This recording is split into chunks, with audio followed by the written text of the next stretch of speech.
வணக்கம். முத்துக்குமார். நம்ம தமிழ் சார் சேனலை சப்ஸ்கிரைப் பண்ணுற அனைவருக்கும் என்னுடைய மனமார்ந்த நன்றி. எல்லாரும் டிஸ்க்ளைமர் அண்டர்ஸ்டாண்ட் பண்ணிக்கோங்க. நம்ம சேனலில் கொடுக்குற அனைத்து தகவல்களும் ஒன்லி ஃபார் எஜுகேஷனல் பர்பஸ் மட்டும்தான். இதில் எதுவுமே ரெக்கமெண்டேஷன்ஸோ டிப்ஸோ கிடையாது. நான் செபி ரிஜிஸ்டர்ட் அனலிஸ்ட் இல்லை. அதனால் before investing consult your financial advisor. இப்போ மார்க்கெட்டில் இன்றைக்கி என்ன நடந்திருக்கு அப்படின்றத பார்க்கணும். அப்டேட்ஸ் எடுத்துக்கணும். எல்லா அப்டேட்ஸும் ஒன் பை ஒன் சொல்கிறேன். கொஞ்சம் தொடர்ந்து ஃபாலோ பண்ணுங்கள். முதல் விஷயமே நிஃப்டி தான் நம்ம பார்க்க போகிறோம். நிஃப்டியை என்னென்ன ட்ராப் நடந்ததுன்றதை சொல்லிடுவோம். முதல்ல நேற்றுக்கே ஒரு நண்பர் கமெண்ட் போட்டிருந்தார். முதல்ல அதை பார்த்துருவோம். அதில் என்ன போட்டிருந்தாருன்னா, என்ன விஷயமே தெரியாமல் நீங்கள் பாட்டுக்கு ஏதாவது வளராதீங்க அப்படின்னு சொல்லி போட்டிருந்தாரு. ஷார்ட் கவரிங்லாம் கிடையாது அப்படின்னு சொல்லிட்டு.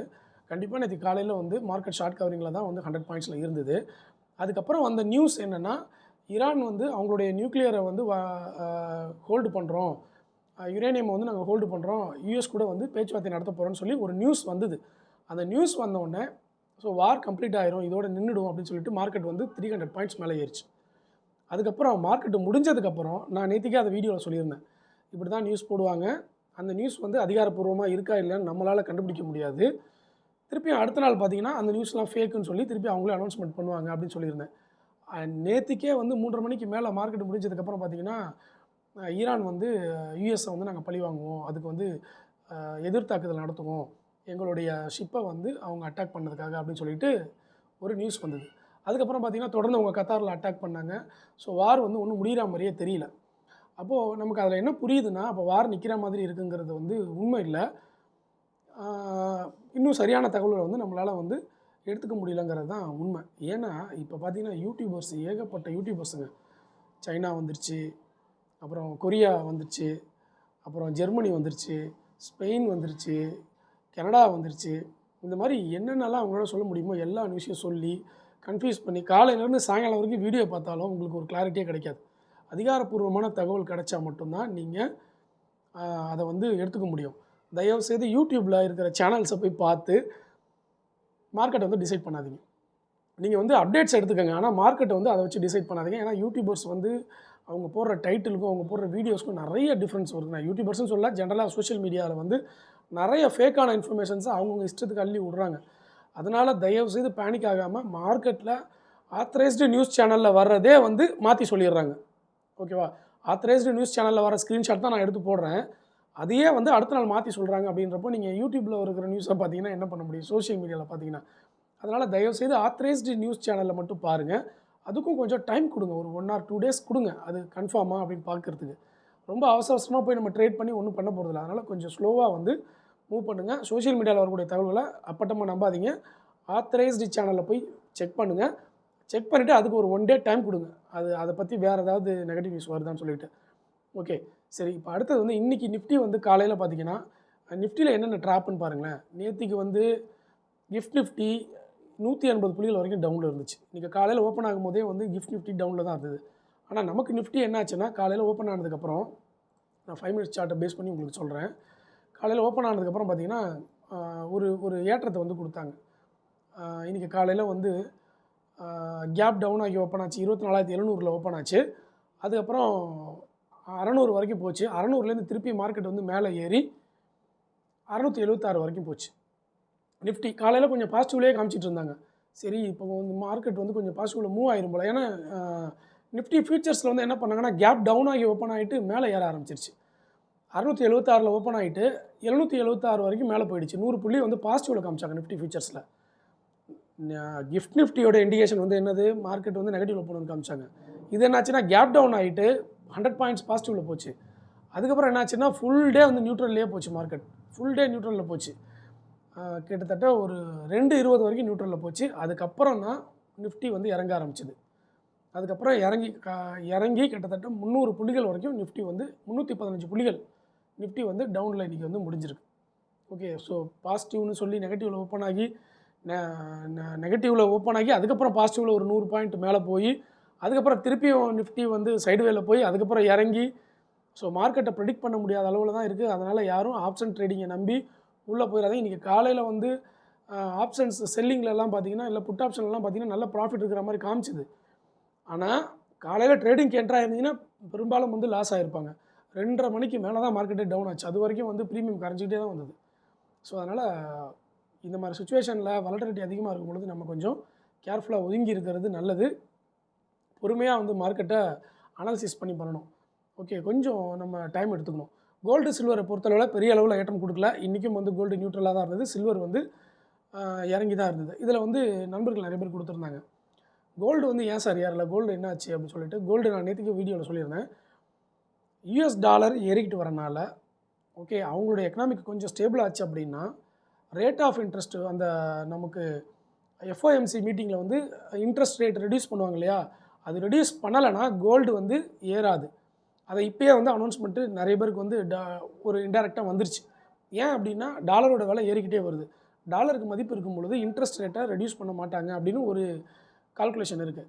ஸோ அதன்படி பார்க்கும் பொழுது இந்த தடவை இன்ட்ரெஸ்ட் ரேட்டு எதுவும் நமக்கு கோல்டுக்கு பாசிட்டிவாக நடக்காது அப்படின்ற காரணத்தினால கோல்டு வந்து ஏறாமலே இருக்கிறது அப்படின்னு ஒரு முக்கியமான ரீசனாக வந்து இதை தான் கோல்டுக்கு சொல்லப்படுது.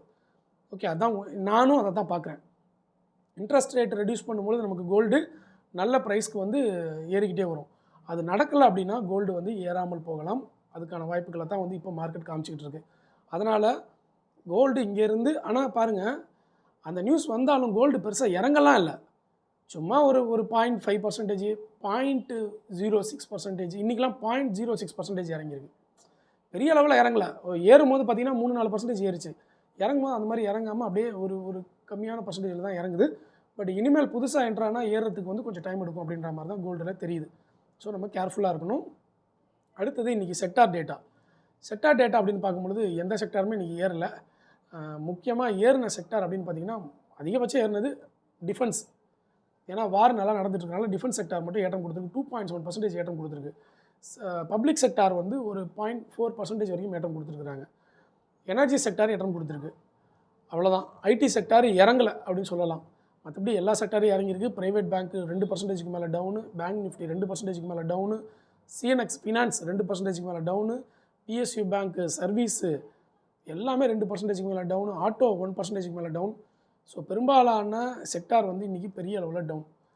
மேலே ஏறினது அப்படின்னு பார்த்தீங்கன்னா இன்றைக்கி வந்து ஜூபிட்டர் வேகான் வந்து 17% வரைக்கும் ஏற்றம் கொடுத்துருக்கு. கிர்லோஸ்கர் பிரதர்ஸ் அது ஒரு 10%. இர்கான் வந்து 9-10% கிட்டத்தட்ட வந்துருச்சு. ஏன் இர்கான் இன்டர்நேஷ்னல் ஏறிச்சு அப்படின்னா இர்கான் இன்டர்நேஷ்னலை பொறுத்தவரை ஒரு பெரிய மெர்ஜர் வந்து அனௌன்ஸ்மெண்ட் கொடுத்துருந்தாங்க. இர்கான் ஆர்விஎன்எல் மெர்ஜர் டிஸ்கஷன் போயிட்டுருக்கு இல்லையா, அதை பேஸ் பண்ணி இர்கான் வந்து 10% ஏறிடுச்சு இன்றைக்கி. அந்த ஸ்டாக் ஏன் ஏறிச்சு நிறைய பேர் கேட்டிருந்தாங்க மெயிலில். ஆர்விஎன்எல் இர்கான் மெர்ஜர் தான் ரீசன். அது அந்த டிஸ்கஷன் தான் வந்து மேஜர் ரீசன். அது மெர்ஜர் ஆகிடும் தான் வந்து பெரும்பாலும் எதிர்பார்க்குறாங்க. அதனால் இர்கான் இன்டர்நேஷ்னல் 10% ஏறிடுச்சு. ஸோ பொறுத்து இருந்து பார்க்கலாம் இன்னும் தொடர்ந்து வருதான்னு சொல்லிட்டு. நல்லா டவுனில் இருந்த ஸ்டாக் வந்து 130 ரூபாலேருந்து 146 ரூபா 10% ஒரே நாள் அடிச்சிட்டாங்க. அதுக்கப்புறம் வந்து டிஃபென்ஸில் இருக்கக்கூடிய எல்லா ஸ்டாக்ஸும் மசகான் டாக், ஜிஆர்சி, கொச்சின் ஷிப்யார்டு, எம்டார்டெக்கு, டிசிஎக்ஸ் இந்தியா இது எல்லாமே வந்து 5-5%, டேட்டா பேட்டர்ன்ஸ் எல்லாம் 5-5% வந்து ஏற்றம் கொடுக்க ஆரம்பிச்சிட்டாங்க. ஓரளவுக்கு நல்ல ஒரு பாசிட்டிவ் டைரக்ஷனில் போயிருந்தது. டிஃபென்ஸ் மட்டும்தான் போயிருந்தது. ஓகே, ஸோ இது இல்லாமல் நமக்கு வந்து நியூஸில் என்னென்ன கொடுத்துருந்தாங்க அப்படிங்கிறது வந்து டெலிகிராம் சேனலில் எல்லாத்தையுமே போஸ்ட் பண்ணியிருக்கேன்.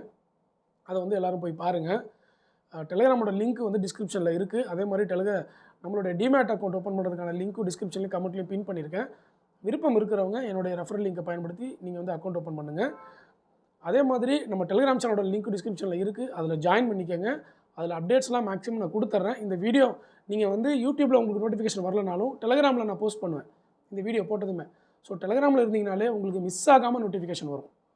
யாருக்குமே மிஸ் ஆகாது. ஏன்னா யூடியூப்பில் வந்து 10% தான் நோட்டிஃபிகேஷன் அனுப்புவாங்க. இப்போ எனக்கு 3 லட்சம் சப்ஸ்கிரைபர் இருக்காங்க அப்படின்னா அவங்க நோட்டிஃபிகேஷன் அனுப்புறது பார்த்தீங்கன்னா 10,000 பேருக்கு தான் அனுப்புவாங்க. 5-10% தான் நோட்டிஃபிகேஷன் போகும்.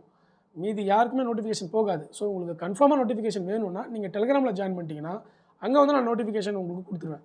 ஸோ நீங்கள் அது மூலயமா வந்து அப்டேட்ஸும் எடுத்துக்கலாம், எல்லாமே பார்த்துக்கலாம். அது இல்லாமல் வாரோடைய அப்டேட்ஸ் எல்லாமே கிளியராக கொடுத்துருக்கேன். ஈரான் வந்து தாக்குதலை குறைத்திருக்கிறார்கள், அமெரிக்கா தாக்குதலை தீவிரப்படுத்துகிறதுன்ற அந்த நியூஸை வந்து கொடுத்துருந்தேன். இதில் எக்ஸ்பெக்டேஷன் என்ன அப்படின்னு பார்த்தீங்கன்னா ஈரான் தாக்குதலை குறைக்கிறது அப்படின்னா என்ன மார்க்கெட்டில் சொல்கிறாங்க, இது பற்றின அப்டேட்ஸில் என்ன சொல்கிறாங்கன்னா ஈரான் வந்து வெயிட் பண்ணி பார்க்குறாங்க என்ன நிலவரம் வருது அப்படின்னு சொல்லிட்டு. ஏன்னா அவங்களுக்கு வெப்பன்ஸ் நிறைய வேணும், வெப்பன்ஸை வந்து காலி பண்ணிடக்கூடாதுன்றதுக்காக ஸ்லோ பண்ணுறாங்க. அவங்க வந்து மெயினாக சொன்ன ஹெட்லைன்ஸே பார்த்தீங்கன்னா ஒரு நீண்டகால போருக்கு வந்து நாங்கள் தயாராக இருக்கிறோம்னு தான் அவங்க அனௌன்ஸ்மெண்ட் கொடுத்துருக்காங்க. அப்போ நீண்டகால போர்னால் அவங்களுக்கு வெப்பன்ஸை வந்து ஒரே வாரத்தில் எல்லாத்தையுமே காலி பண்ணாமல் அப்பப்போ ஒரு 100 ட்ரோன்ஸு மிசில்ஸு அப்படியே பார்ஷியலாக அனுப்பிச்சிக்கிட்டே இருக்கணும் அப்படின்றது தான் அவங்க பிளானாக இருக்குது. அதனால் அவங்க தாக்குதலை வந்து குறைத்திருக்கிறார்கள் அப்படிங்கிறது தான் அண்டர்ஸ்டாண்டிங். அதனால தான் மார்க்கெட் வந்து இன்னும் இல்லை. சொல்லப்போனால் இன்றைக்கி வந்து மிகப்பெரிய அளவிலான இந்த வாரம் வந்து மிகப்பெரிய அளவிலான டவுன் நிஃப்டியில் வந்து கொடுத்துருக்கு. ஹெட்லைன்ஸே பார்த்தீங்கன்னா நமக்கு வந்து கிட்டத்தட்ட இந்த வீக்கில் வந்து மிகப்பெரிய டவுன் வந்து நிஃப்டியை பதிவு பண்ணியிருக்கிறாங்க.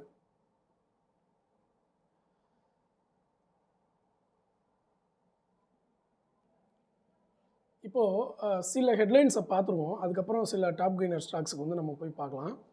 ஹெட்லைன்ஸை பொறுத்தளவில் ஏஷியன் பெயிண்ட்டு, பெர்கர் பெயிண்ட்ஸ் இதெல்லாம் வந்து ஈரான் வார்னால் இருக்கக்கூடிய அந்த க்ரூட் ரேலியில் பெரிய அளவில் வந்து பாதிக்கப்படுது.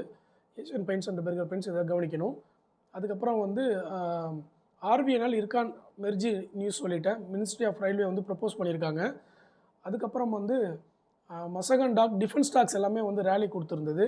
இது இல்லாமல் சிஎல்எஸ்ஏயில் வந்து ஒரு சின்ன ஹிட்டு கொடுத்துருக்காங்க, ஒரு ஹிண்ட்டு கொடுத்துருக்காங்க. என்னென்னா 31,700 அப்படின்ற புள்ளிகளை நிஃப்டி வந்து லாங் ரன்னில் தொடும் அப்படின்னு சொல்லியிருக்காங்க. லாங் ரன்னுனா ஒரு 1 to 2 இயரில் வந்து 31,700 வந்து போகிறதுக்கான வாய்ப்பு இருக்குன்ற மாதிரி அவங்க லாங் ரன்னு தான் கொடுத்துருக்காங்க.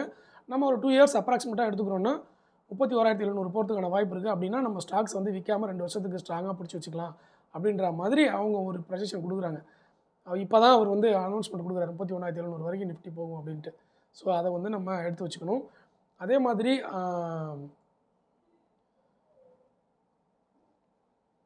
ப்ரைஸ் பேண்டில் வந்து ஜிந்தால் பாலிஃபில்ம் வந்து 20%லேருந்து 10% ரெடியூஸ் பண்ணிட்டாங்க.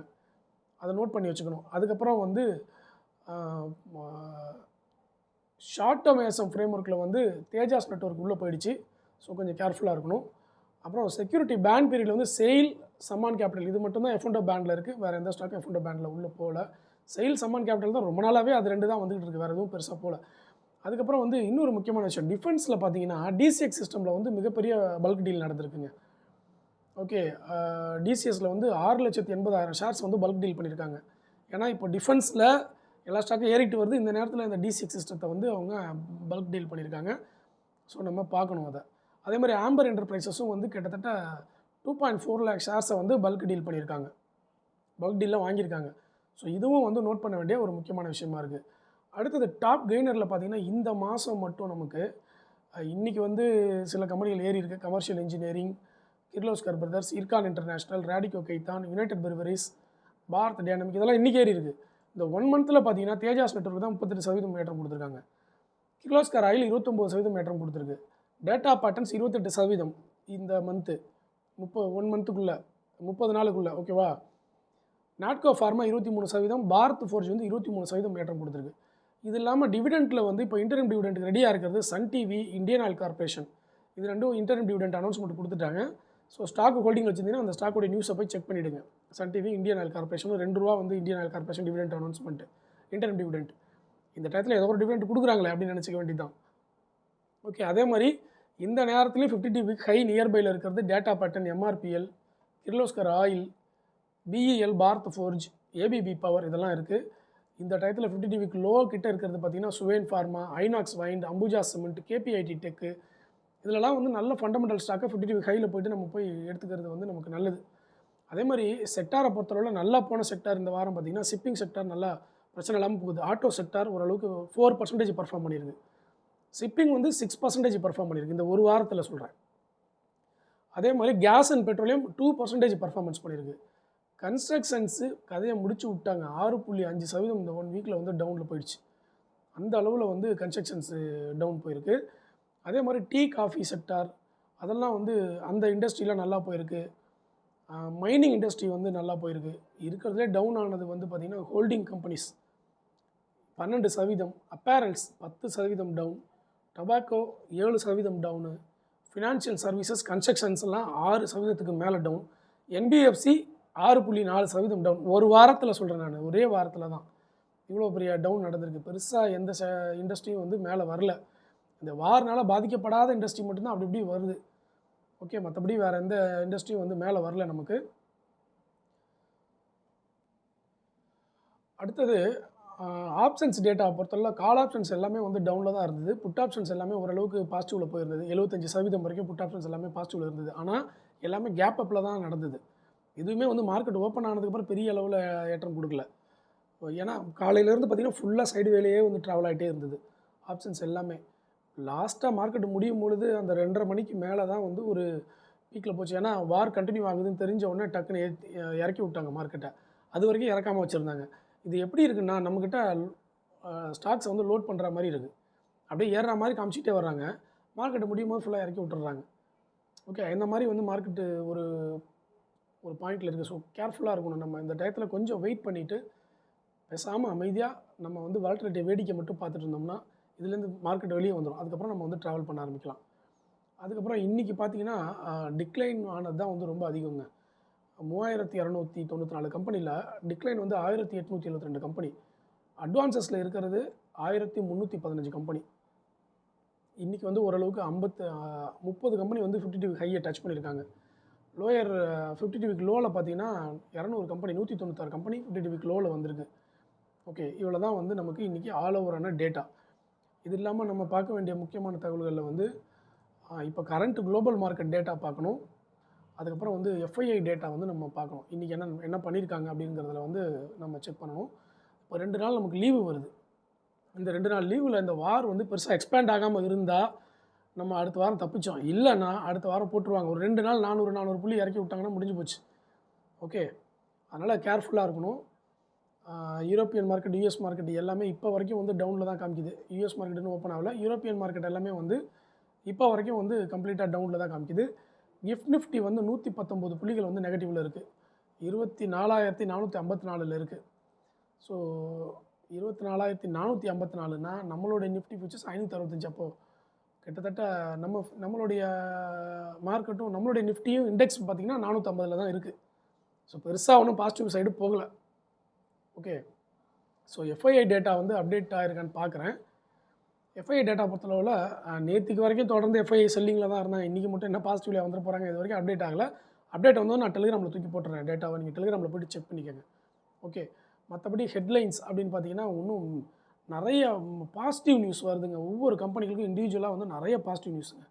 உண்மையிலே இந்த வார் மட்டும் இல்லைன்னா நம்ம ஸ்டாக் மார்க்கெட்டு 28,000 தொற்றும் போல் நிஃப்டி. அந்தளவுக்கு பாசிட்டிவ் நியூஸ் வந்து நிறைய கொடுக்குறாங்க நமக்கு டொமஸ்டிக்கில், இந்தியன் பங்குச்சந்தையில். ஆனால் இந்த வார் தான் இப்போ வந்து பெரிய பிரச்சனையாக இருக்குது. அதனால் இறங்கிச்சுன்னு வச்சுக்கோங்களேன், அடுத்து ஒரு 1000 புள்ளி 2000 புள்ளிலாம் இறங்குச்சுன்னா நம்ம மார்க்கெட்டில் இறங்குறது வந்து உறுதியாக இருக்கணும். கேஷை கையில் வச்சுக்கணும். ஒரு கரெக்ஷன், டீப்பர் கரெக்ஷன் வருதுன்னா கேஷை கையில், நேற்றுக்கு சொன்னல 4 பாயிண்ட் அதே தான். பார்ஷியலாக இன்வெஸ்ட்மெண்ட் பண்ணணும், டீப்பர் கரெக்ஷனுக்கு கேஷ் வச்சுக்கணும். ஓகே, இதெல்லாம் வந்து நீங்கள் நோட் பண்ணிக்கணும். பேனிக் ஆகக்கூடாது. மார்க்கெட் ஆல்ரெடி கொரோனா இந்த மாதிரி பல வார்களை பார்த்துருக்கு. அதனால் நம்ம வந்து ஒரு ஹோப்போட ரெடியாக இருக்கணும் அப்படிங்கிறது தான். ஓகேங்களா? ஸோ வேறு எந்த ஒரு விஷயமும் வந்து இப்போதைக்கு வரல. இன்னும் 2 நாள் நமக்கு லீவ் இருக்குது. அதனால் நாளைக்கு வந்து நம்ம லைவில் ஏதாவது டவுட்ஸ் இருந்ததுன்னா லைவில் வந்து கேளுங்க. நாளைக்கு லைவ் வந்து கான்டாக்ட் பண்ணுவோம் நம்ம சப்ஸ்கிரைபருக்கு. அதில் வந்து மீட் பண்ணலாம். இவ்வளோ தான். மார்க்கெட் மிகப்பெரிய அளவிலான டவுன் வந்து இந்த வாரம் நிஃப்டியில் நடந்திருக்கு. Okay, so biggest weekly loss in a year அப்படின்றத வந்து ஹெட்லைன்ஸாக கொடுத்துட்டாங்க. அதுதான் நானும் டைட்டிலாக போட்டிருக்கிறேன். ஓகே, 24,300 அப்படின்றது வந்து நெக்ஸ்ட் வீக்குக்கு மிகப்பெரிய ஒரு ரிஸ்க்கான ஒரு சப்போர்ட்டாக இருக்குது. அதை முடிச்சிட்டாங்க அப்படின்னா பெரிய அளவில் வந்து இறங்கும் அப்படின்னு ஒரு எதிர்பார்ப்பு இருக்குது. வெயிட் பண்ணி பார்ப்போம். ஓகே, பட்ஜெட் டே வர நமக்கு பிலோ பட்ஜெட் டே லோன் போட்டிருக்காங்க. ஓகே, மற்ற டேட்டாலாம் வந்து பார்ப்போம். அடுத்து எஃப்ஓஎம்சி மீட் இருக்குது, ஆர்பிஐ பாலிசி வரும். அதிலலாம் என்னென்ன சேஞ்சஸ் நடக்குதுன்னு பார்ப்போம். அதுக்குள்ளே இந்த ஒரு மாதம் விட்டாங்கன்னா போதும், வார் இல்லாமல் என்ன நடக்குதுன்னு பார்ப்போம். வெயிட் பண்ணி பார்ப்போம். ஸோ வேறு ஏதாவது அப்டேட்ஸ் வந்துச்சுன்னா நான் டெலிகிராமில் போஸ்ட் பண்ணிடுறேன். டெலிகிராம்லேயும் ஜாயின் பண்ணிக்கோங்க. டிஸ்கிரிப்ஷனில் என்னோட லிங்க் கொடுத்துருங்க, referral link. Demat account open பண்ணதுங்க. இதெல்லாம் சரியான சுச்சுவேஷன். மார்க்கெட் இறங்கும் போது தான் அக்கௌண்ட் ஓப்பன் பண்ணி நம்ம எஸ்ஐபியோ அல்லது வந்து பணத்தை ரெடியாக வச்சுட்டு காத்துக்கிட்டு இருக்கணும். நிஃப்டி இறங்குச்சுன்னா உள்ளே போகிறதுக்கு இப்போ டிமேட் அக்கௌண்ட் இருக்கணும். அதனால் ரெடியாக அதெல்லாம் வச்சுக்கோங்க. ஓகே, நன்றி, வணக்கம்.